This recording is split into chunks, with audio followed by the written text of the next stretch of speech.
I wonder what's on the tube.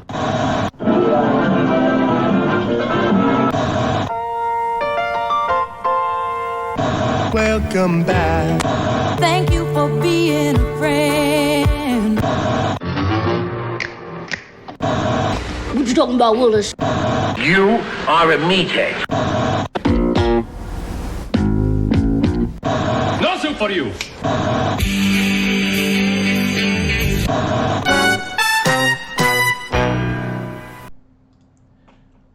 Adjust those bunny ears. Don't touch that dial, because what time is it, Jay? It's time for Sitcom My Face. I'm Jay. That's Nick. And this week, what are we talking about, pal? This week, we're talking about NewsRadio. NewsRadio is a brilliant show. Go watch it. All right, good night, everybody. That's all we need to say. Woohoo! Thanks. So, shut the mics off, bro. But No. first, But first, let's actually talk about the shit. How was your week, my friend? Not bad. Although, every muscle in my body is aching because I went bowling the other night with people from the job. This was our first out of office event since Bowling will COVID. get you, bro. Bowling is one of those sports. I hesitate to call it a sport, but I guess it's a sport. Yeah, It's I know. one of those that will hit those muscles that you forget you don't use. Yeah. Yeah. So especially when you're a fat guy like us, right? Exactly. You go in there, you're used to smacking the balls around, but but not the bowling ball. you go in there, you stick your finger in that sexy juicy hole, and yeah, you get done, and you go, oh, I got weird muscle aches that I forgot. Although, are you a good bowler? Like, are you a professional? Like, No, I don't. I don't have the massive hook. Like, I'm sort of like straight with a slight hook. You know, I throw more of a just throw it hard, throw it straight, but use like a little bit, right to left. I used to go with my stepbrother a lot when I was young, and he was fucking good. He wouldn't even use the holes, he'd just hold it in his fucking hand and just whoof, like whip it, and it would have a perfect curve. Every time. I know what you're saying. I know go, people what that the have hell? that bowled like that. I don't understand it, but oh my god. Now me, I can't even do the I guess the underhand, right? Yeah. I would, in order to keep the ball straight, the only fucking thing I've ever been able to do is for the listeners who can't see me right now, I keep my thumb down, kind of like a fucking talon, a claw. Oh wow. And I throw it this way. Oh my god. Flick my wrist up, and if I can always keep my thumb straight, and I'll usually do pretty well that way. But I can't. I would be do the afraid of underhand. breaking my thumb that way. No, you do. If you do it too much, you do feel it in the top of your wrist a little bit. But Okay. Usually 2 hours, you're all right. But Jesus, I've never been good at the real way of bowling. I don't get it. Right. Yeah. Like again, the professional with the hook. Nah, it ain't gonna happen. When you can completely ignore the thumb holes, I'm like, you're a fucking alien, bro. No, where the fuck you're coming from? It's like go down the lane with the little twinkle toes like Fred Flintstone. There was so I sent you a link to a review we got. I want to mention this real quick. Mm-hmm. Okay, This goes so back to our Amos and Andy episode. our Amos and Andy episode. I wondered if we would get any flack for this, and it wasn't exactly the flack I thought we would get, but someone left a review on one of the platforms that our podcast is available, and basically pointed out the fact that the way I read it, I don't know if this is how you read it, but basically it was like, these guys don't know shit, they're just watched it and talked about it kind of thing. Well, Like, yeah, almost that is kind of expected the whole process of this. We are watching things, some of them you and I have never watched before. So this person in this review seemed to think that we need to be a professional on every show that we talk about, which is one that we have completely impossible. Right. You need to know everything about every show you ever discuss from this day forth, Nick. Okay? Oh, I'm leaving thank it to you. I'm going to completely brush it off my shoulder and onto yours. Oh, geez, thanks. Yeah, with all the aches that are on my shoulders right now, that's fine. They did say something like, of course, with two white guys talking about a black show. So Right. it's like, But like when you are we actually not allowed to fucking discuss shows of other like that's incredibly No, inappropriate in my opinion. yeah, no, and the fact of if he wants to actually go there, the fact of Amos and Andy, the radio program, was like two Caucasian guys that actually created What a the weird characters argument. of It was Amos, ours Andy, and the first. Kingfish. It was ours first. What a weird argument. No, fuck. No. That's not the argument I'm trying to make, but No, so Yeah. we actually both loved the show, from what I Yeah. recall, right? We didn't Yeah, we didn't like- talk shitty of it at all, I don't think. No, But- like again, we said there's of course problematic things to it, like based on today's standards. Right. But we also went over how this was like sort of the breakthrough for for the like people of like African American descent. Like it's like not Fred Sanford, Red Fox, and Marcia Gibbs. We're talking about Marla. Marla Gibbs. Yes. Well, we're talking about Marla. Marla. Can't wait till we get to that one. You guess which sitcom it is, though. Right in the comments below. But like without the breakthrough of Amos and Andy, you wouldn't have, or it may have like delayed programs like Sanford and Son, The Jeffersons, Good Times. One of the shows that we really enjoyed, you had never seen, but Living Single. It's like a lot of these things would not have come about when they did if we didn't first have Amos and Andy. So, And aside from the one or two sentences in this, it was a rather long review, wasn't it? If I remember right. yes. Aside from those one or two sentences that pointed out the fact that, oh, look at these white guys talking about a black show. First of all, who gives a shit? We're going to talk about a lot of black shows. Sorry, it's going to happen. Two, the main gist of it seemed to be more, oh, I can't believe they barely know what they're talking about. How dare they watch 10 episodes and then they don't remember every joke and then they just present it to you like they know everything. We have never once said No. that we are an in-depth review show where we watch the whole thing and discuss it. We've No. never said that. No, In no. fact, I'm pretty sure we've said we just like to watch the shit and laugh and then discuss it. Yeah, we enjoy sitcoms. This was the premise of the whole thing from the get-go. We enjoy sitcoms.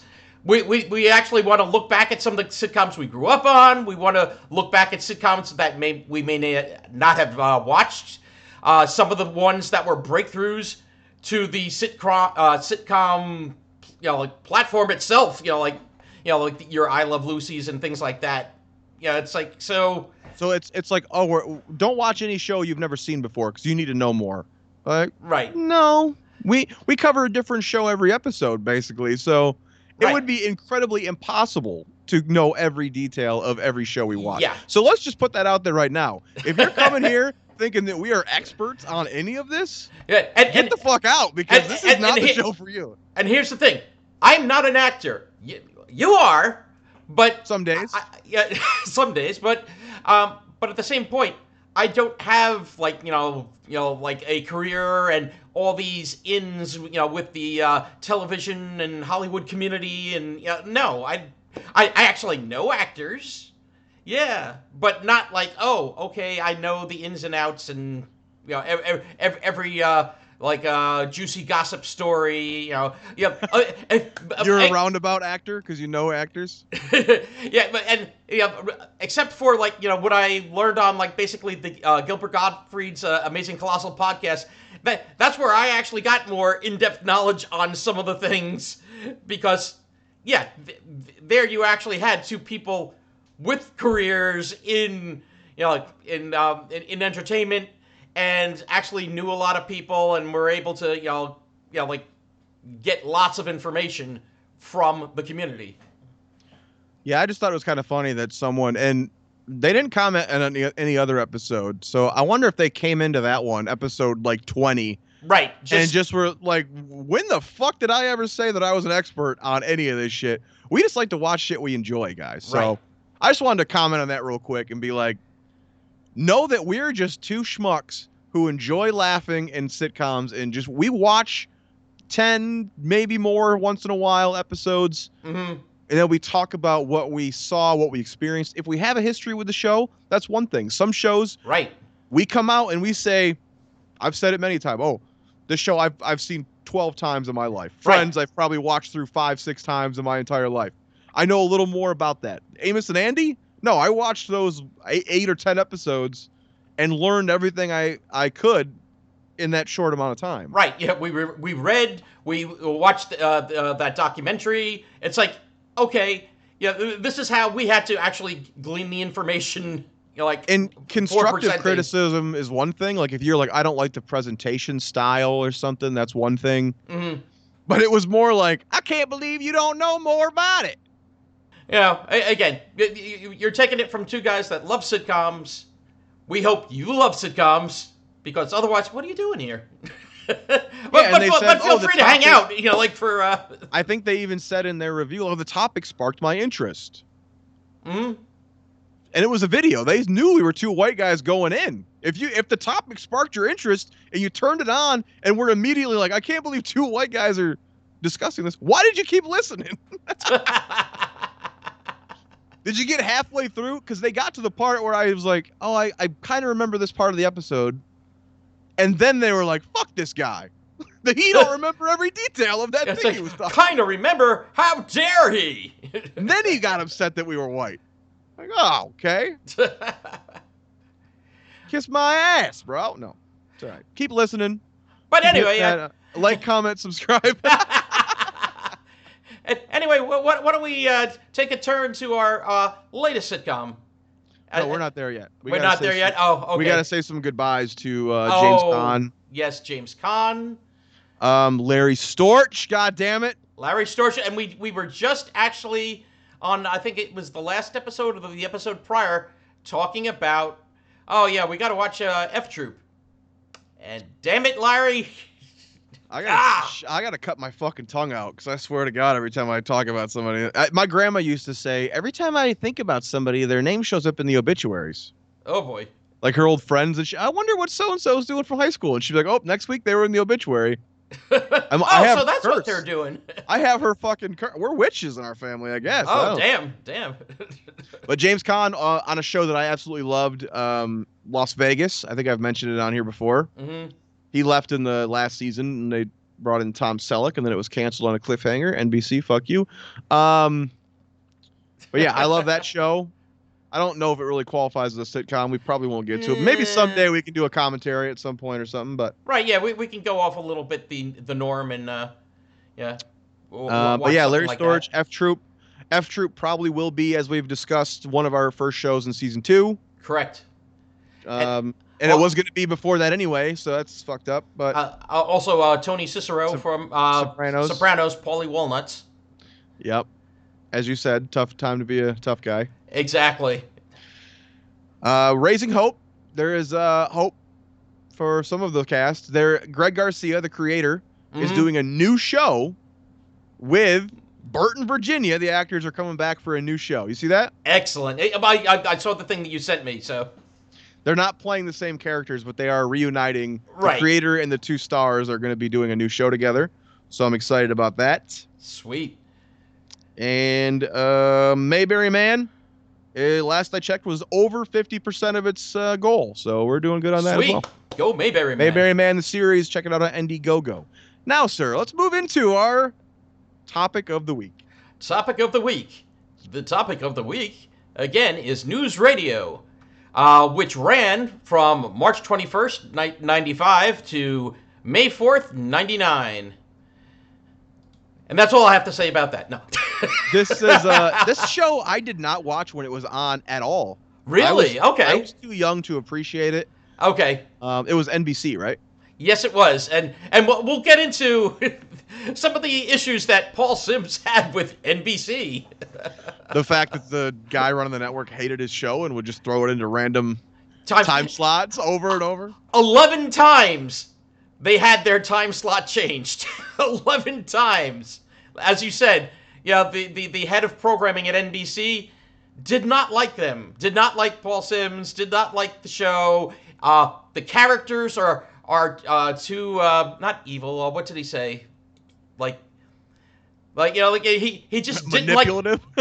Well, yeah, manipulative, and just like he just didn't like the attitude of the characters, and it's too smart. Yeah, the acting is good, but it's like, yeah, the acting is good, but. Well, I will say, so NewsRadio is a workplace comedy. Yes. Basically about running a news radio network. Now, the title doesn't really give you much to work with. It's news radio. That's kind of the most boring sitcom title you can think of, right? Oh, yeah. But you look at this cast, and like I said, this was one I did not watch it when it aired. Cast. These people, this is one of the most underrated shows I can talk about with anybody. And it's like, oh, you see news radio? They're like, what the fuck is that?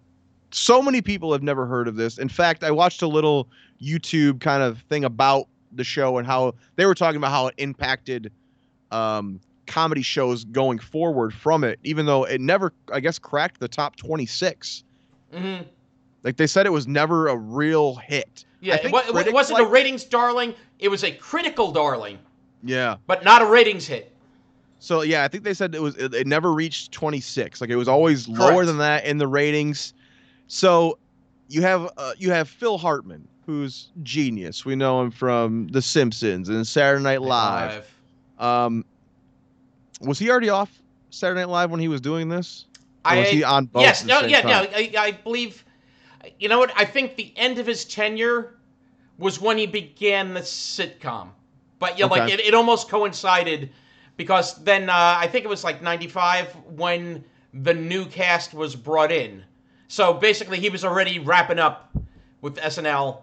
You have Dave Foley, who we talked about with the Kids in the Hall episode. Yes. We said we did Death Comes to Town, and I think he's perfect for this role. Oh, you yeah. have was her name Maura Tierney, who Maura I knew Tierney. best from what Liar Liar. Liar Liar. She was Jim Carrey's ex-wife or whatever in Liar Liar. And also many years on the not sitcom but the ER, drama, right? ER, yeah. You had, what, Candy Newton, is that her name? The one that also was on ER. Played Catherine. I thought she did a medical show too. Yeah, she was also on ER with Maura Tierney. You have Jimmy James, played by Stephen Root. Who is freaking phenomenal and funny as hell. He's amazing in everything I've ever seen him in. He is Bill on King of Queens. King of the Hill. King of the Hill. He was have you seen my stapler in Office Space? Yes. Melvin. Milton. Milton. Not Melvin. Milton. He was in Kevin Smith's Red State as the sheriff or whatever. Yes. And also a show I think I mentioned to you, created by Bill Hader from SNL, called Barry on HBO now, which is a fantastic show, and Stephen Root is awesome in that show. Isn't Henry Winkler on there as well? Yes, he is. Hey! I don't have a jukebox to kick right now. But who are we missing? Oh, of course, Andy Dick. Yes, Andy Dick. Andy Dick. This is the only thing I've ever liked Andy Dick in. I gotta say, he's got a certain charm about him on this show. Yeah, no, I enjoyed him on this show. It's not just, much else. It's just in real life he was like annoying. A piece of shit. Anyway, Joe Rogan. Right. Yes, the podcaster himself, Joe Rogan. The only reason we're talking about news radio is so that we can hashtag Joe Rogan and get all those podcast clicks, right? Roganites? I don't know. Who would have thought, though, when this show is on? Like, he's great on the show, but who would have thought Joe Rogan would be news radio would be the world's fucking biggest podcaster? That's crazy. Right. But he's very funny on this show. Oh yeah, and then you had, like, later on, of course, John Lovitz, like after Phil had passed. So yeah, you had 5 seasons of the show. I think the first season is pretty short, though. I have the 4 box sets here, and the first 2 seasons are put together in one. Yeah, I think the first season was a shorter season. 2 is when I think they went full on. So yeah, unfortunately, if you're not familiar with what happened to sweet Phil Hartman, see if he's got a good. There's a cover there. He was killed by his fucking wife. Yep. Somewhere in between seasons 4 and 5 in real life. So Yes. they, of course, wrote him out of the show. And his best friend in real life, I guess, was John Lovitz. Mm-hmm. So, I gotta say, this show, I don't know if you watched the first one after he died. No, I didn't get to that one, and I was This- I was afraid to watch it because Well, we've watched 8 Simple Rules. We talked about how that show handled his death. yes.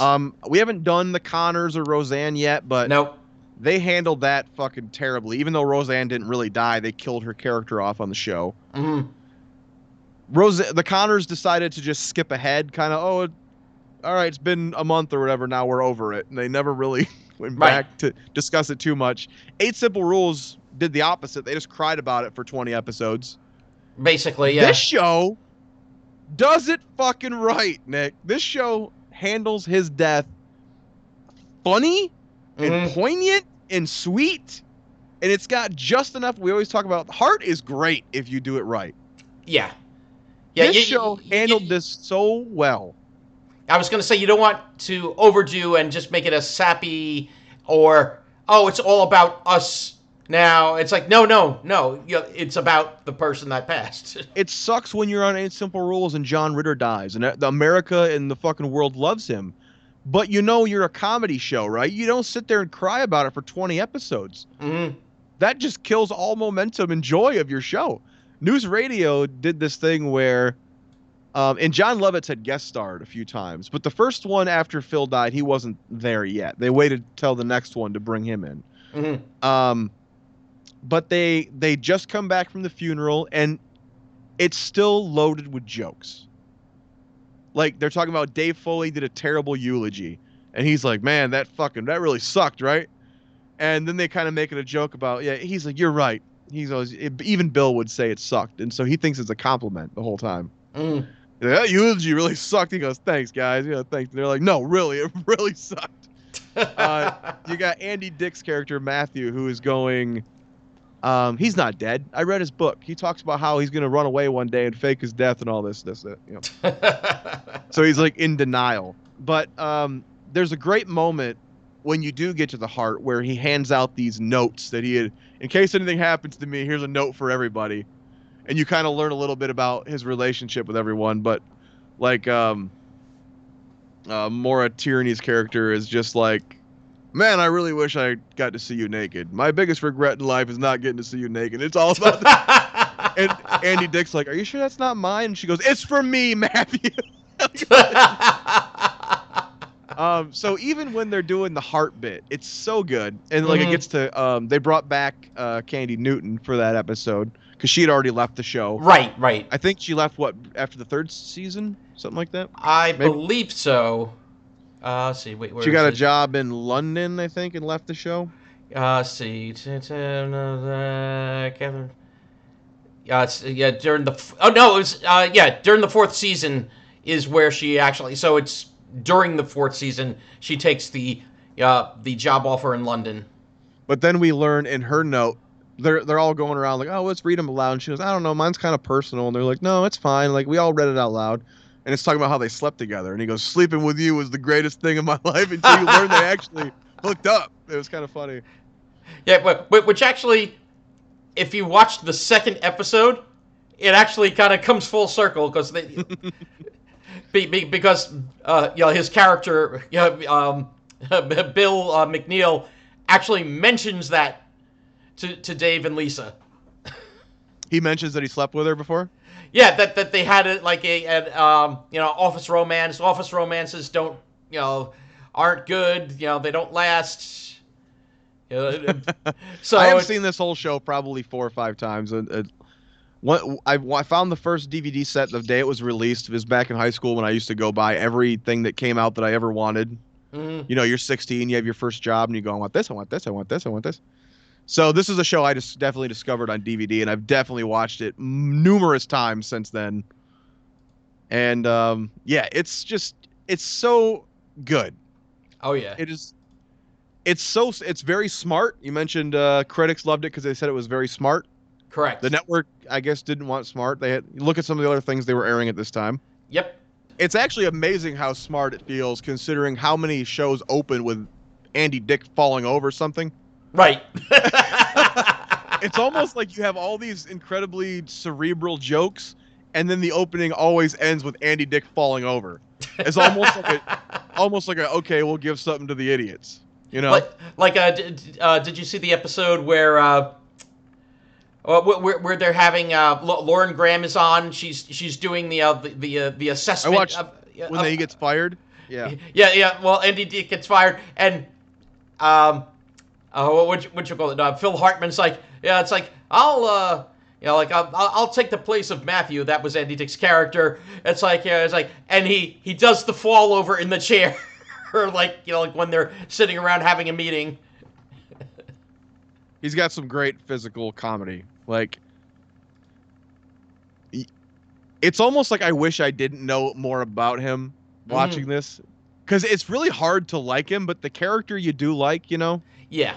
You go, I know this guy's a fucking touchy, grabby, creepo, piece of shit, drug addict, and I saw something real recently where he's got some guy, I don't know if I hope he's not still in this situation, but some guy is kind of got a live webcam on him like he's a fucking animal, and like people just watch him fuck his life up all day long. Oh jeez, was it the Truman Show? What's basically going on? It's the fucking Andy Dick show, and he's just sitting there getting drunk, and oof.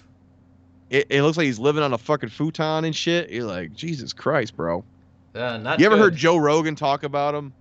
He's like, man, there's two Andy Dicks, and when he's drinking and on drugs, he's the worst human being ever. But when he's not, he's a sweetheart, and he'll do anything for you. But that's the problem, is you never know which Andy Dick you're gonna get. It's been discussed on Joe Rogan's podcast, and I think Lovitz has talked about it, that Andy Dick, I think, actually gave the drugs and shit to Phil's wife the night that she killed him. Oh my God. Okay, see, I'd never heard that part of the story. I think she was a recovering addict herself, and so what bets to give her then? Andy supplied her with some shit, and that was when shit happened. And I think Lovitz and him had all got into a fight at some point over it once he joined the show, and basically they all blamed him for Phil's death. Damn. Yeah. Wow. That's crazy shit. So you can see how I don't think any of them are very close to him anymore. Yeah, I guess not. Based on that, but I know there's an episode of Rogan, I think, where he talked about it. Okay, and I haven't checked that out. What do you think when Lovitz took over the show? Like, did you enjoy him on there? He had already guest starred multiple times. Right, before. but like he was good, but there was still, to me, that longing for Phil's character. Like there was just something boisterous and you never knew what he was going to be doing. They say on the show he died watching TV of a heart attack. Right. He was just home watching TV and fell over. Be really weird if they were like, hey, he was murdered by his fucking wife. Like, that would be fucked up. It's like with drugs supplied by Matthew. No. Yeah. And then Matthew just falls over like, sorry. Look at me. But, yeah, well, let's dive a little more, though, into the show. One thing that we always like to talk about, the theme. What you think about the theme on this one? I never minded the theme. The funny thing is, if you listen to the audio commentaries on the DVDs, they hate it. The creators hated it. The actors hated it. Oh, they wow. were always like, it was one of those, it sounded like it was a placeholder, and then they just never changed it. It just seemed like it wasn't the most complex theme. It was just kind of, it was there. Or some shit like that. Yeah, it's like, okay, let's do some things typical. And like you said, placeholder. No, that just became the theme. It's not really memorable, but I didn't listen to the commentaries for this, but I've listened to them multiple times before. And I remember the show creator even going like, we just kind of put it there, and we always assumed we would change it, and then season 2 happened, and we were like, are we going to do it? And we're like, we don't really have time. So I then guess it at just this kinda point, stayed there. But later, I don't know if you've noticed it in any of the ones you watched. I think it was like seasons 4 and 5. They kind of started using the opening more as like a part of the episode, like a joke. yeah, So like the episode where Andy gets fired. Did you see the one right after that where he just shows back up at the office? And Dave's like, Joe, get him out of here, and they use the opening theme song where Joe Rogan just carries Andy Dick out and throws him in the trash on the road. And then the opening song is playing and he's just trying to get out of the trash can or whatever. So eventually they did kind of play with it, but yeah, none of them liked it. yeah. Okay, that I didn't know, but this is the insanity behind it. The man that created that theme song was Mike Post. Mike Post is actually known for creating a couple of theme songs. The Rockford Files. I don't know how familiar you are with the. I've never seen it, but I know of it. Oh, great show, James Garner. But the theme song from that was actually a top hit, a Billboard top hit. That's how Can you good. sing it? How's it go? It's like. Is there words in it? No. Oh. No, it's all instrumental, but it was an actual, Billboard hit at the time that Rockford When Files. was the last time a fucking instrumental song was a top Billboard hit? That's got to be right? There's some trivia. Someone answer that question for me, because that just doesn't happen anymore. He also did the theme song for Magnum PI, L.A. Law, Hill Street Blues, NYPD Blue, Law and Order SVU, and The A-Team. And none of them have words, do they? No, none of them have. I don't think a single one of those have. I was listening to the titles. I'm like, yeah, no, they're all instrumental themes, but some of them are very well known. So yeah, some of them are very well known theme songs, except NewsRadio. Yeah, I mean, like I said, I never minded it, and I remember hearing that commentary, and almost every commentary, I think they just kind of joke about the song when it plays. Oh, wow. Like they just kind of, I remember them mocking it almost in the commentaries. It's not catchy at all. Here it is, the fucking NewsRadio theme song. Yeah. God. And now also, just to go into a little bit, we were saying the guy that created the show was Paul Simms. Mm-hmm. He actually got his start writing for Late Night with David Letterman. Oh, okay. The old, the NBC iteration right. there. The later one, before he moved to CBS. Right. And then he wrote for the Larry Sanders Show. Mm-hmm. He's directed and produced Flight of the Conchords and the more recent show, Atlanta. And Never heard of that one. And the crazy part is he's actually a writer and executive producer on What We Do in the Shadows, the show that I love, that I was saying. Yeah, I've had several people tell me I got to watch that show, and it's on Hulu, so I will be watching that. Definitely watch that show. It is freaking hysterical, and I was surprised that he's still at it, and wow, okay, yeah, he's had some notable other shows here. Yeah, we'll probably be doing. I think we discussed doing Larry Sanders soon, didn't we? Yes, we did. So season 2, and we might hit that one. I have the DVD box set. It's probably on HBO Max, though. I would think. I would think so, being that was an HBO joint. There was a great Gary Shandling doc that Judd Apatow did. Oh, I think it was on cool! HBO. I got to check that one out. Like I've told you before, I actually liked his old Fox sitcom, the Gary Shandling Show. Yeah, I think Judd Apatow was like a good friend of his. I think he was kind of like a mentor figure to him. Mm-hmm. Yeah, I believe I have heard that, but I didn't know that Apatow actually made a doc about that. But getting into the show itself, you have Dave Foley, who's the new news director. And did you watch the pilot? I didn't rewatch it this time, but I've seen it where he has to fire his own predecessor. Yeah. Yeah. He comes in like, congratulations, you got the job, but you have to fire the guy who came before you. and the person telling him that is Jimmy James, played by Stephen Root, who's like an eccentric billionaire and he just likes buying. He's got the news station there.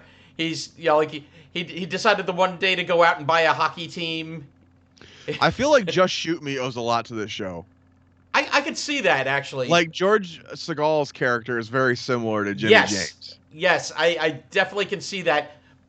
And George Segal was great on Just Shoot Me. But, I will actually give the edge to Stephen Root. He is just a funny freaking guy. I don't even feel like he was that old on this show. Like, no. I think his persona seems older than he actually was. Yes. I don't know, how old, let's see. He is now, he was born in 51. He's 70. Right now. Yeah, now. So, okay, so going back to almost, almost so he was 30 like years. 40s? Yeah, he was in his 40s when, playing this, billionaire owner.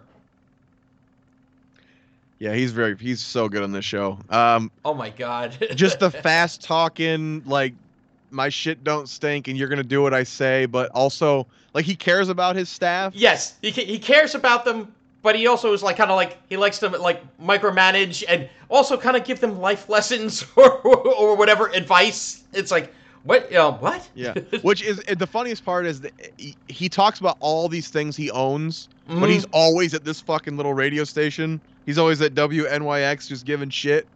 And it's like, why don't you go handle any of your other fucking business? Exactly. Yeah, it's like if you're this, ultra wealthy guy that owns all these other ventures, it's like, shouldn't you be there too? Nope, he spends all of his fucking time in this little fucking news radio office. And I love how they made a joke in one of the last episodes too about maybe we should listen to our own shows so we know what the fuck we're broadcasting.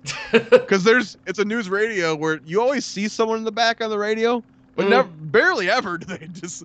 Right. We should probably monitor what the hell is going over the air at some point.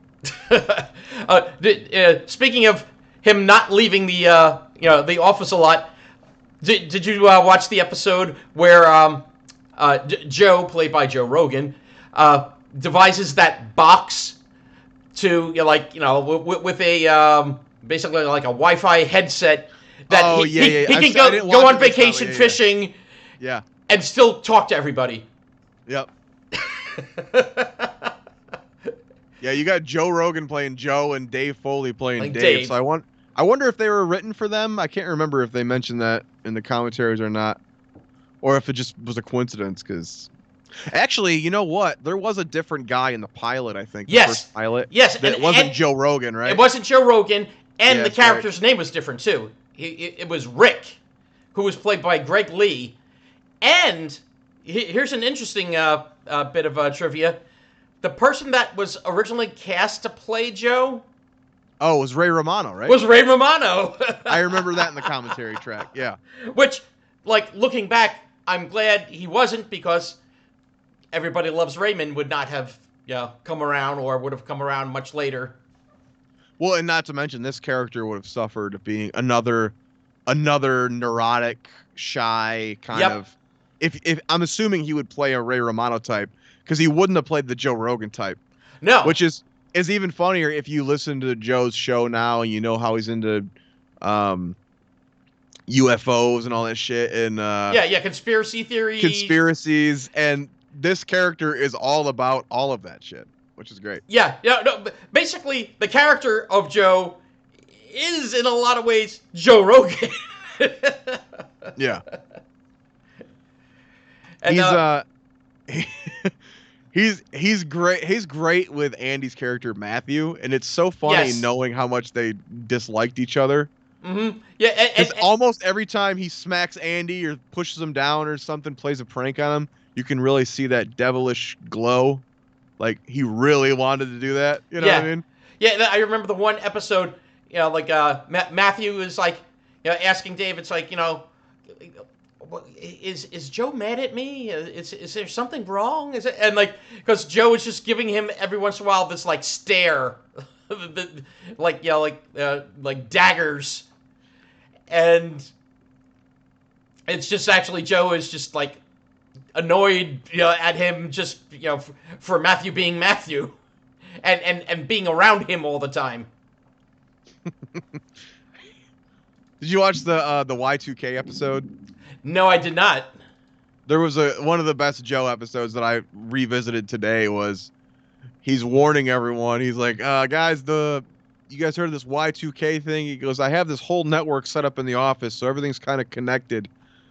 And he's like, so I got to do some things before your computers go down on the 12th or whatever the hell fuck day he says.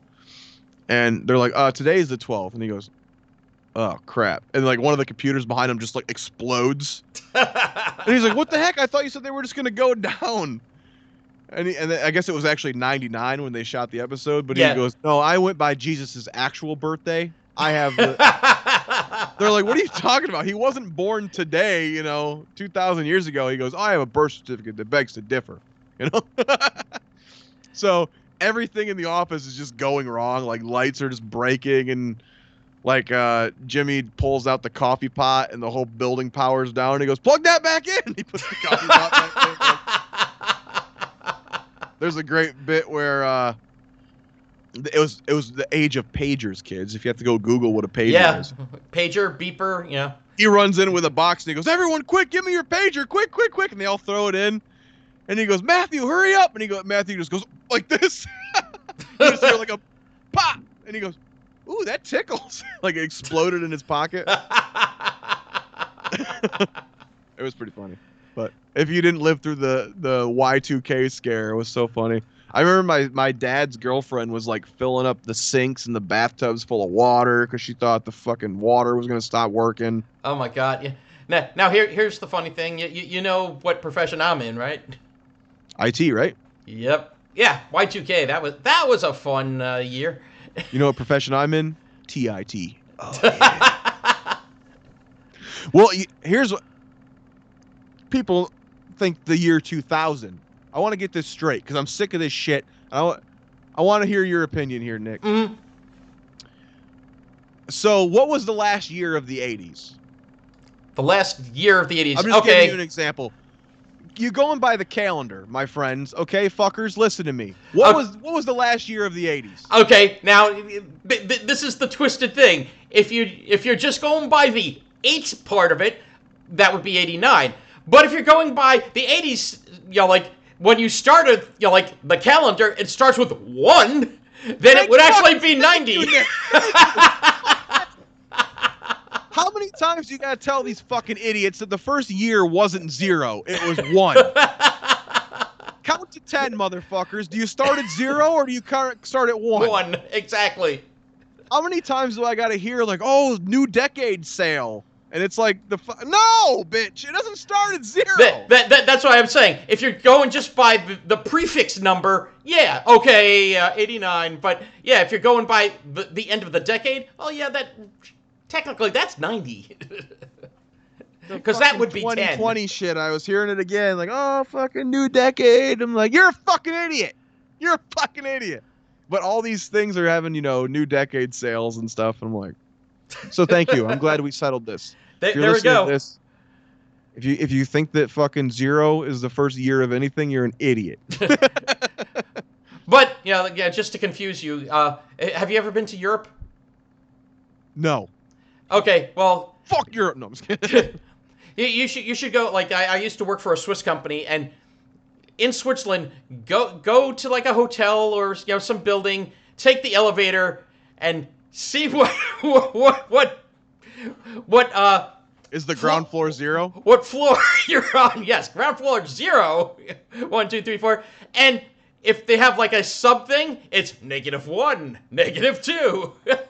Funny you mentioned that though. I'm playing on my Switch right now. I'm playing Agatha Christie mystery game. Oh. It's all about solving the mysteries, but I think they're in like France or something in this one. Okay. And a lot of the objectives will say like, oh, go to the first floor to find this. The first floor in the game is always actually what we would call the second floor. Right. So they have like, I think they just call it ground floor and then first floor. Got it.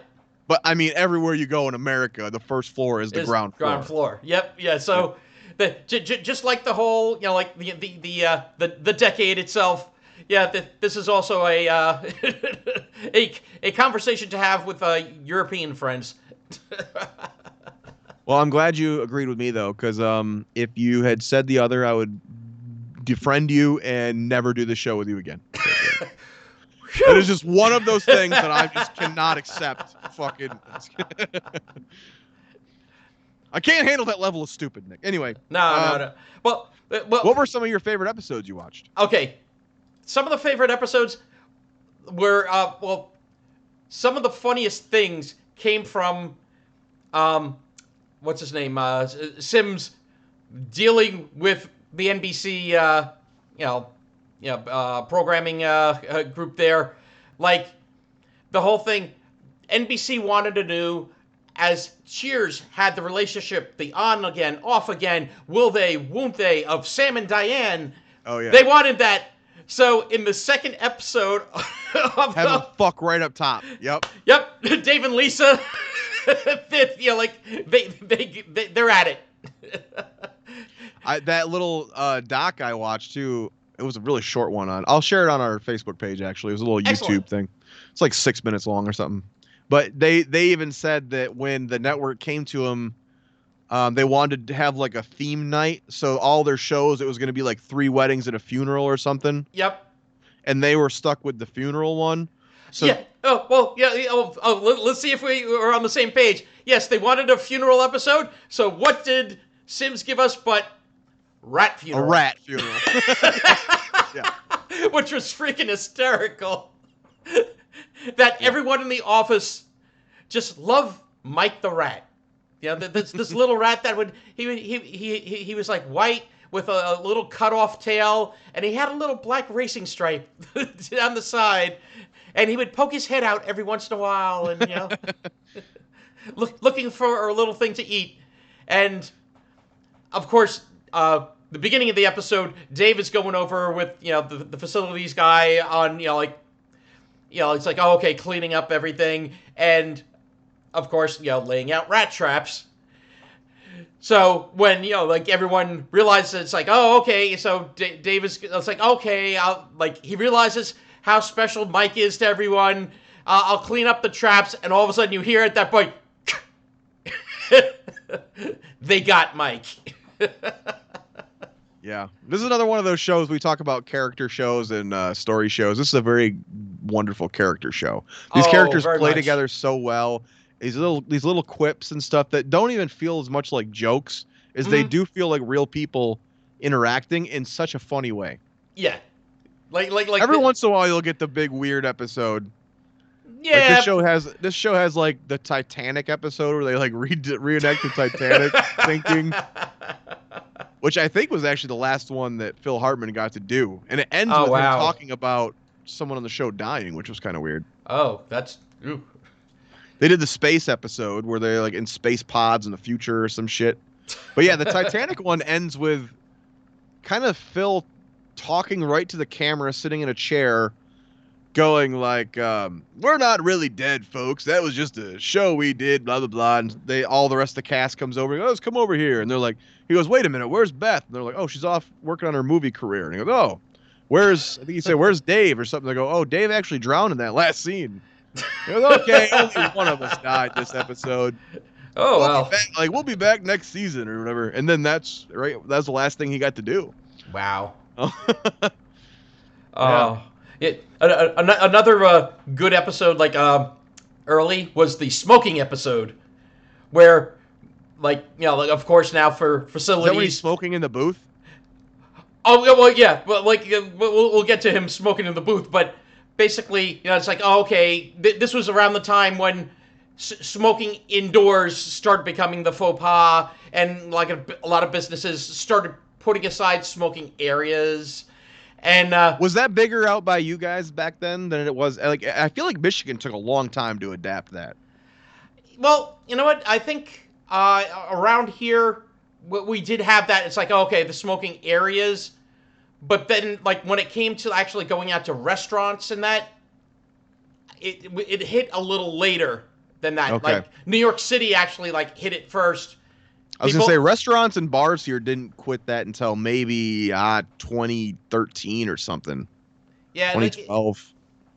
Yeah, it was earlier for us, but yeah, it was like New York took the first step. New York City took the first step. Well, once everyone complained about them, they're like, "Oh, okay, I guess we can do it too now." Do you remember being a kid, like walking into the fucking doctor's office and people were smoking in the waiting rooms and shit? You're like, what the fuck is going on there? There's a little kid like, exactly. Going to the doctor's office, they're like, "You have black lung." I'm like, "Yeah, I just fucking got it in the waiting room, you prick. What the fuck?" But power of a 70-year-old man. But that was a great episode because, as a sign of unity, Dave decides like, okay, Bill, you got to give up smoke. Well, first, you can't smoke indoors, and this is something that Bill can't. He doesn't want to give up. It's too hard. So Dave's like, I'll give up drinking coffee, and Dave is a coffee fiend. So it's like, okay, I'll give up coffee. If you give up the cigarettes. And then the next morning, like Bill and Dave are talking, and then they both look disheveled. They both look like and Matthew comes in, and they both scream at him. And it's like, wow, it's only been like 9 hours and 20-something minutes since they gave up their vices. But yeah, at the end, basically the booth where they actually do all the newscasts. Joe is putting like some stuff around the outside to plug up any like ventilation, and the whole thing just fills with smoke. Right? The whole thing is filled with smoke, and you see all of a sudden like a match light up. It's Bill about to smoke another. There's what was the one with Matthew when they put him on the air and he says like Buttafuoco wrong? Yeah, it's like implied that he says like butt fucker, butt fucko or something. Yeah, Buttafuoco. It's like, okay, no. What you said was, it's like what? Yeah, it's like, okay, it sounds a little more that way. Yeah. Oh no. Oh, and then. Jimmy James comes in, and like Matthew is like over his shoulders, like Buttafuoco. It's like James goes, goes, I wish you'd have said it that way. We might still have our sponsorship or something like that. Oh, it's like, yeah, we lost it. It's like, but at the one part though, it's like he does that Buttafuoco. It's like Buttafuoco to you. Yeah. Yeah. There was the two that John Lovitz were on before he was a main cast member of the last season were pretty freaking good. Did you catch those ones at all? No, I didn't catch those. Phil Hartman gets in a screaming match with a parking ticket for a cop and ends up in a mental hospital. And yeah, John Lovitz is in there with him, pretending to be like a doctor and shit. And he's like, so what seems to be, your trouble? And he's like, I'm not telling you anything, because then you're just going to write it on your clipboard and have another reason to keep me in here for longer. And he's like, just like that. But then they find out he's another patient, and he's crazy as shit. And he keeps, like, he pulls out a cigarette, and he's like, cigarette? And he goes, no, thank you. He goes, I wasn't talking to you. I was addressing the cigarette. And he goes, oh, you're crazy. Oh, and he's got this running joke about how he keeps talking. He goes, make me feel good, baby. And he's talking to his cigarettes the whole time. Oh my God. And then he's like, when he finally gets to leave, he's like, I got a going away present for you. And he hands him a cigarette. And he's like, I'm really going to miss you. And he goes, I'm going to miss you too, pal. And he goes, I was talking to the cigarette. Yeah, that was a pretty funny episode. And then I think it was the first one of season 4. Dave's just sitting in his office and he looks over and he sees somebody in the window. He's on like the 30th floor or whatever. Yeah. And it's John Lovitz, and he goes, "Good morning." And he's like, "What are you doing?" He goes, "I'm gonna jump." And he's like, "Okay." And then they have to deal with a jumper on the ledge. Oh God. And Bill basically decides. Phil Hartman decides he wants to make it a big news story, and he's going to become a hero by talking this guy off the ledge. So he gets in a harness that, you know, Bill's concocted for, Joe's concocted for him, and goes out on the ledge. And yeah, there's a great scene. Like, the whole thing is them two on the ledge, and it's really funny. And Andy Dick is Matthews down below, and they're like, we need to drop any dead weight, anything you got change in your pocket, or kick your shoes off, all that. We got to get rid of that so the harness don't break.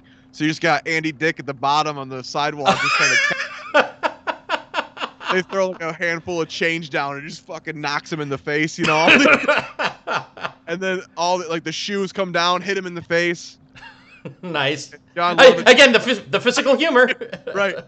John Lovitz, he goes, we're not going anywhere. You're not pulling us in. And he goes, why was that? He goes, I got a pair of scissors here. If you don't let me finish my statement, I'm cutting the rope. We're both going to fall. And so he's just like, okay, fine. So, but there comes to the point where he finally decides to drop the scissors, and it cuts to Andy, and you're waiting. Oh no! You're waiting for the scissors to come down, and he catches them perfectly. The one thing he catches perfectly is the scissors that were dropped. And the whole crowd is now gathered on the sidewalk, like, yay, good job, good job. So yeah, those were actually really good. And they make a big deal of it when he takes over about the character being a very good friend of Phil Hartman, of Bill. Mm-hmm. And I think that was for the audience sake, because they're like, maybe if the audience is aware of how good of friends that they in real life that they have, maybe be more accepting of him. But yeah, so it was pretty good. Did you watch the one with the cane? Not this time. Which would remind me which one that was? where was that where Jimmy James just wanted to walk with a cane or something? No, it was Bill. He thought it made him look more sophisticated or something, right? Yeah, he just liked it. It's just yeah. So, but you know, like he's using it for everything. Like somebody's asking him, it's like, is this where the like something offices is like, no, you want to go down? every pointing thing he's doing with the cane. It's like, yeah, and then make a quick right. Then they talked a lot about that the elevator area. How it was like their dead zone. Like a lot of shows will have like a part of the stage where I guess it's just not as easy for the audience to see. Mm-hmm. And I know a lot of their bits that they did in that little hallway, they said never really worked as well. It's because the location of it was, I think, just off enough where the audience couldn't really. Oh, that stinks. I didn't even realize, because there were other funny things like the one where they replaced the sandwich machine. Yeah, it was out in that hall. Wasn't there something with a massage chair or something out there at one point? I believe so. But I love what they replaced the sandwich machine with, an arcade game that Dave used to play like throughout his teen years, like wasted his teen years playing this game. And in fact, like I guess, like he was up late playing it when he had to take the SATs, and he didn't do that great on the SATs. And then Lisa. She's like the overachiever, and she's like, she was like feeling like not as smart, so she was like, you know what, I'm gonna go take the SATs, like the practice test. So you want to take it with me? He's like, oh yeah, I'll go with you. But of course, the whole night now he's playing the freaking arcade game again, and then realizes like, oh crap.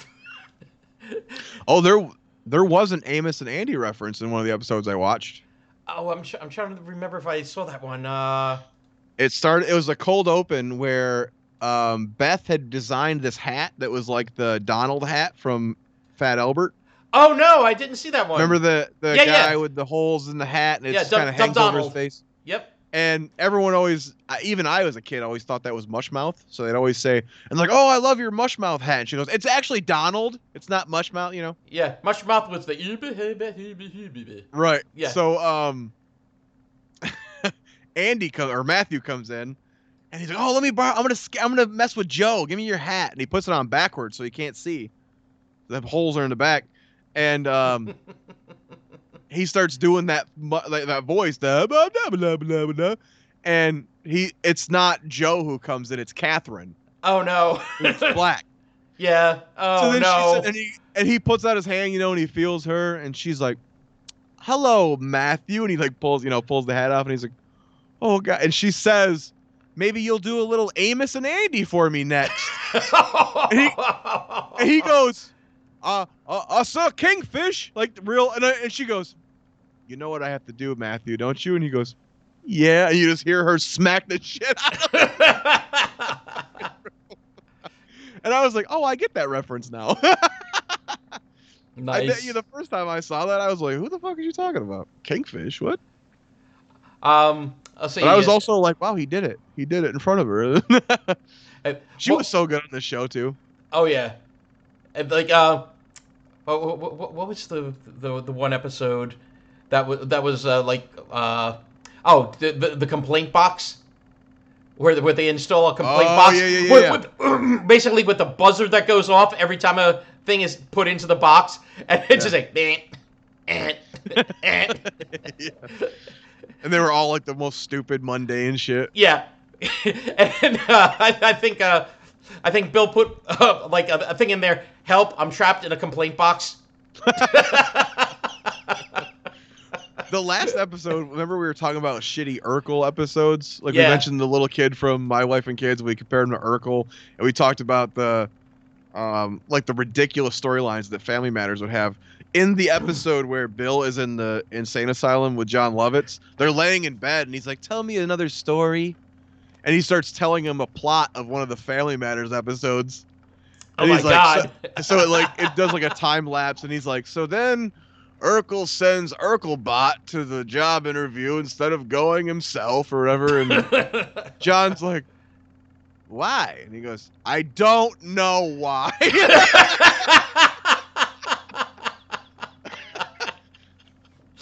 Oh my God! I was like, oh, we just talked about that. You know, it was a freaking funny episode. The episode with Mr. James. He he had put out like a memoir like early on. It didn't do so well, so he had it translated into Japanese, and like all of a sudden it hit big in Japan. It's like the number one like on the bestseller list in Japan. Yep. So he has it retranslated it back into into English, which always goes well. which always goes well. Yes, and so he's there like at a bookstore to read a little chapter or like an excerpt from his book, and the book changed from what was it the like Taming the Corporate Lion or something like that to Donkey. Oh, what the hell was it? Show. No. That's Clerks 2. Bachelor Party. Well, basically, it's just it's totally twisted now, and the reading does not go as well as as he expected.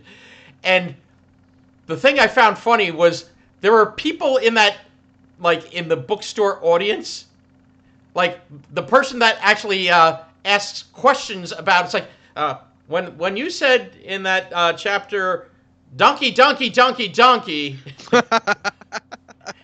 What were you trying to convey? Just taking it so seriously, yeah. That was Brian Posehn. He was in multiple, I think, episodes. Yeah, well, There was one that had him, David Cross, and why can't I think of his fucking name? Better Call Saul. What's his name? Oh, Bob Odenkirk. Yeah. Bob Odenkirk. They were all three in like the same episode. Yep. Yeah. Well, they were doing Mr. Show, I believe, at the time. Bob Odenkirk and David Cross. Posehn was also on Just Shoot Me a bunch. Yes. It was funnier than hell on there. Oh yeah. Posehn has one of my favorite big creepy guy jokes where he's just like, when you look like me, you can't do a lot of night digging.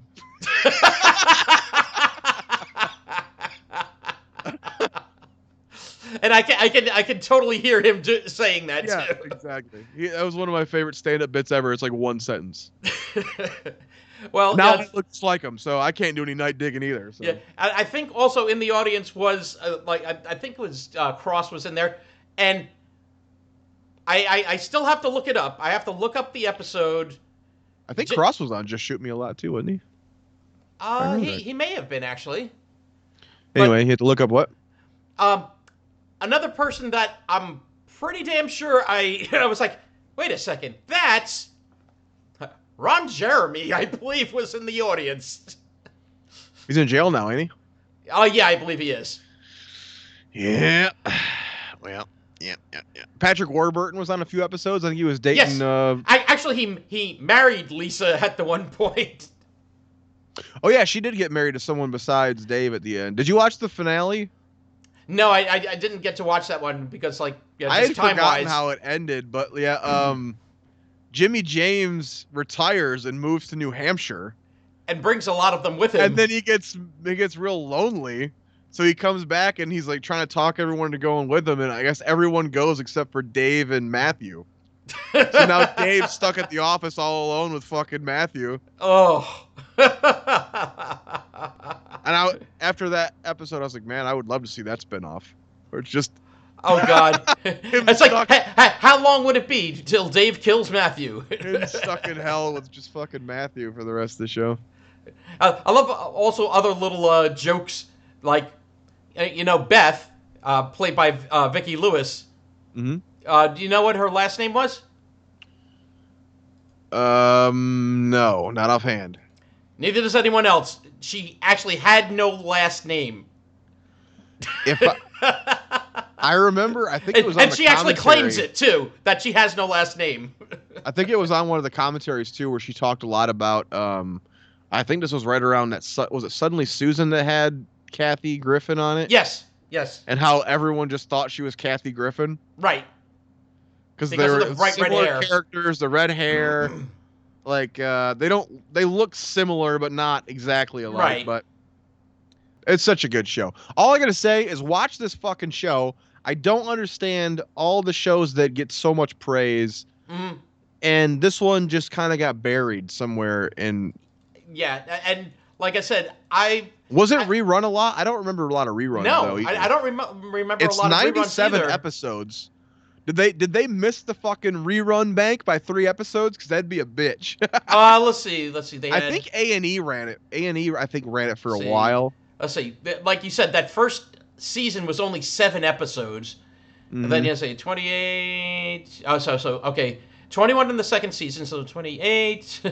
Let's see, 53. According to IMDb, it's 97 episodes. Let's see, are they right? 53, 75. If this show missed fucking 97. Yep, 97. Wouldn't that be a bitch if they were like, sorry, you're 3 episodes short, we can't... Like, no! It's like, you gotta be kidding. That's like, one of the shows I'm sure you liked, too, being a Kevin Smith head. What show? Comic Book Men. Comic Book Men, like, just missed getting the 100. I think AMC still reran it a lot, though, didn't they? Yeah, they still reran it.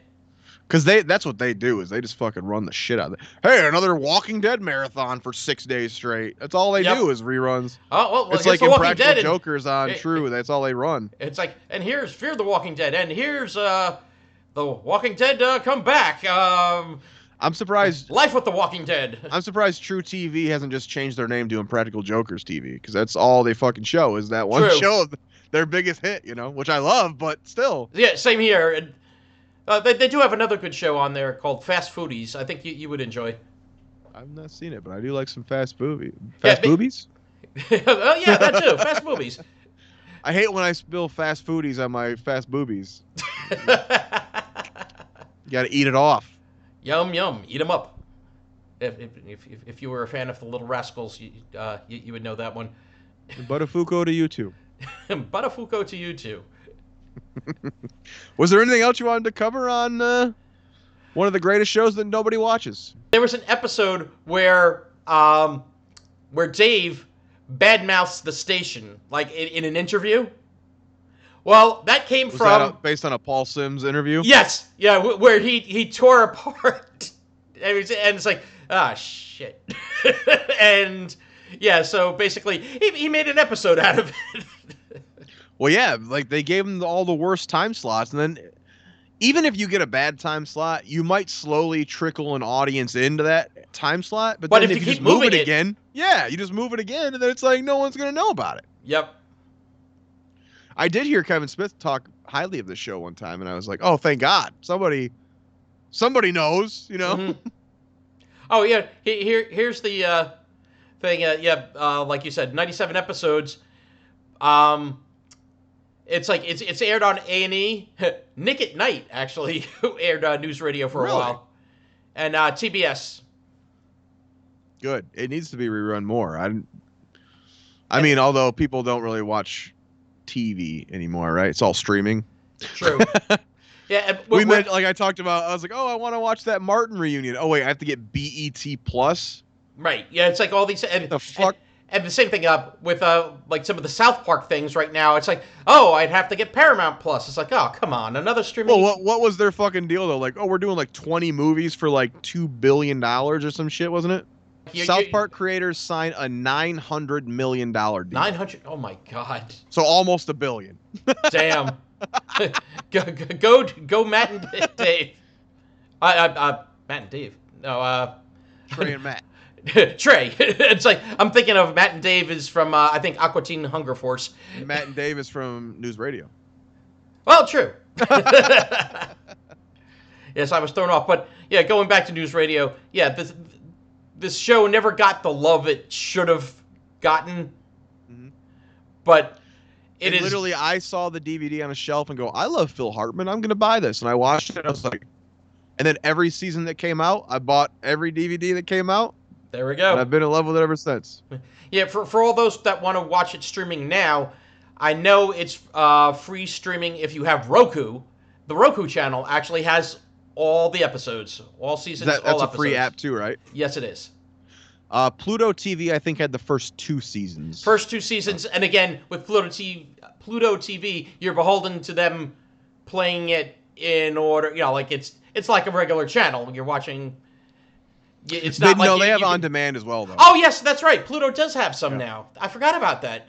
They have a live TV station thing, and then they also have the on-demand section. I forgot about that. Actually, some of the stuff for the honeymooners, when we did that episode, I was like seeing it was some other honeymooners stuff that was coming up on demand through Pluto. I think they have a bunch of the Mystery Science Theater as well on there. Yes, they have Mystery Science Theater channel, and they also have a Riff Tracks channel. I gave you the option to pick the last one for the season.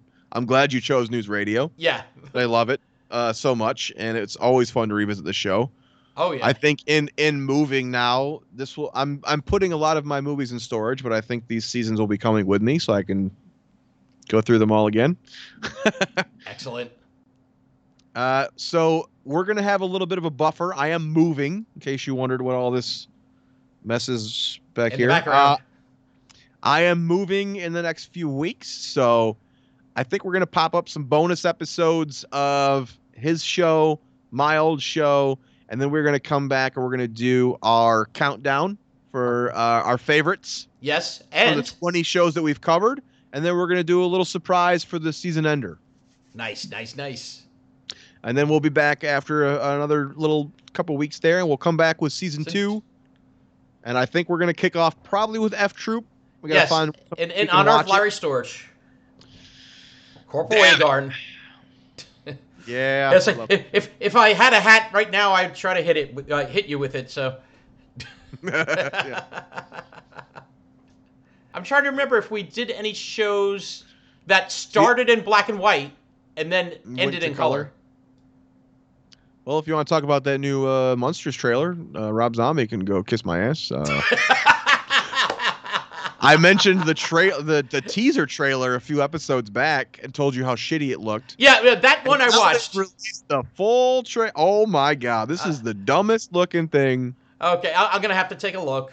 It literally looks like it was shot at a Halloween USA, and those actors, what the fuck are you doing? Stop it! Stop employing this man. Rob Zombie, go do your fucking music over there, okay? Stop it! Does he even do music anymore?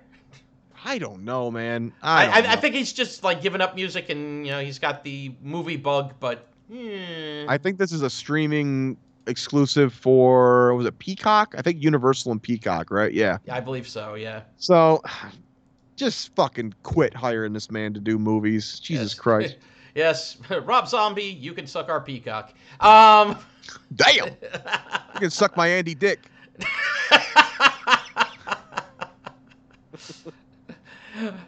Where can they find us, Nick? Well, if you want to find us and hear other sorts of colorful words, you can find us on Gmail at sitcommyface@gmail.com. You can hit us up at Twitter at sitcommyface. Even though I don't think we put much out there. Shh, don't tell them that. Just let them follow. Oh, you follow, we post. That's how it works. Go leave us a good review. Don't fucking... Exactly. Tell that other guy he was wrong. He was really wrong. On Twitch, where can they find you? Twitch.tv/BidwellFog. And twitch.tv/NetNick191. There it is. Go check out our Facebook page, Sitcom My Face. Correct. And we're on every podcast platform that you probably use, including some you probably don't. Exactly. I get the most random emails from podcast catchers, and I'm like, what the fuck are you, and why are you contacting me? But what would we like them to do, Nick? Well, until next time. Well, yeah, on next time, we hope you'll sitcom my face, baby. My face. Thanks, everyone. Bye-bye.